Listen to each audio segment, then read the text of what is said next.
ചെയ്തവർക്കും ഭാര്യയും മക്കളുണ്ട്. ഇത് ചെയ്തവർക്ക് ഭാര്യയും മക്കളുണ്ട്. നിങ്ങൾ മനുഷ്യനല്ല.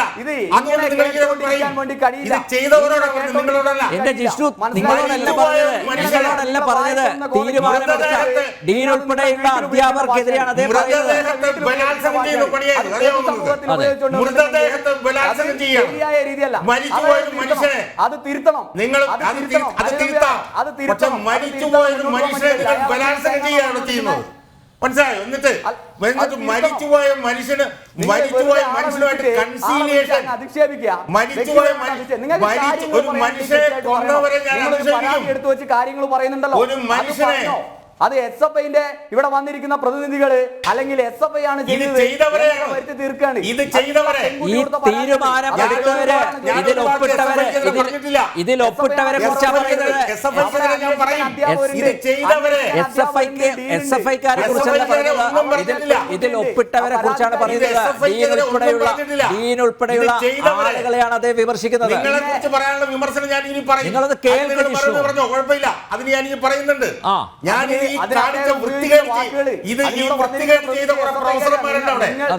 മരിച്ചുപോയ ഒരു മനുഷ്യനെ ഞാൻ നിങ്ങൾക്കെതിരെ ഒന്നും പറഞ്ഞിട്ടില്ല.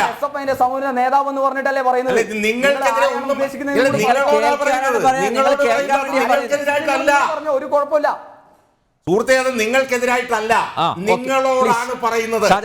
ചെയ്ത പ്രൊഫസർമാർക്കെതിരായിട്ടാണ്. എന്നിട്ട് conciliation, complainant did not suggest conciliation of the case with the respondent and even not possible because of his demise എന്ന് പറഞ്ഞാൽ പരാതിക്കാരി ആരാണ്? പരാതിക്കാരി എനിക്കറിയില്ല, പക്ഷെ അത് KSU അല്ലെ ABVP അല്ല എന്നുള്ള ഉറപ്പാണ്.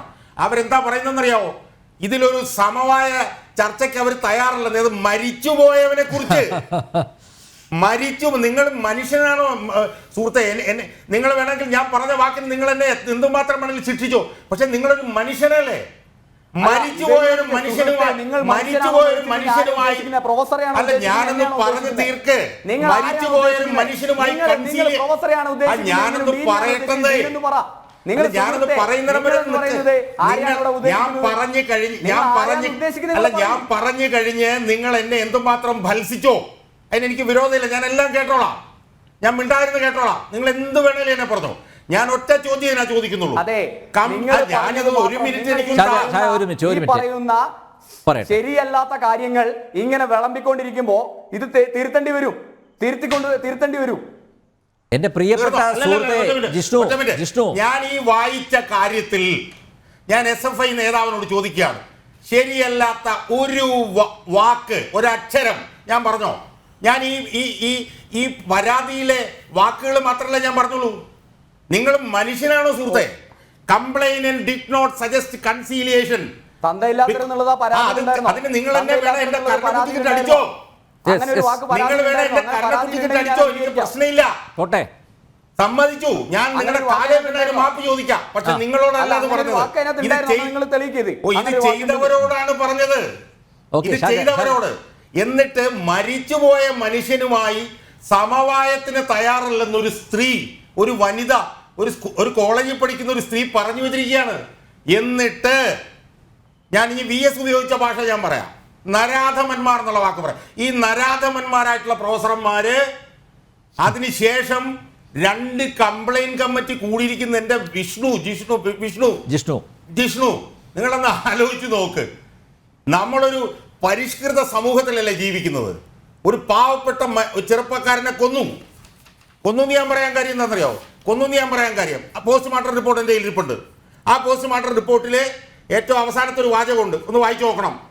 The postmortem findings were consistent with death due to ഹാങ്ങിങ്.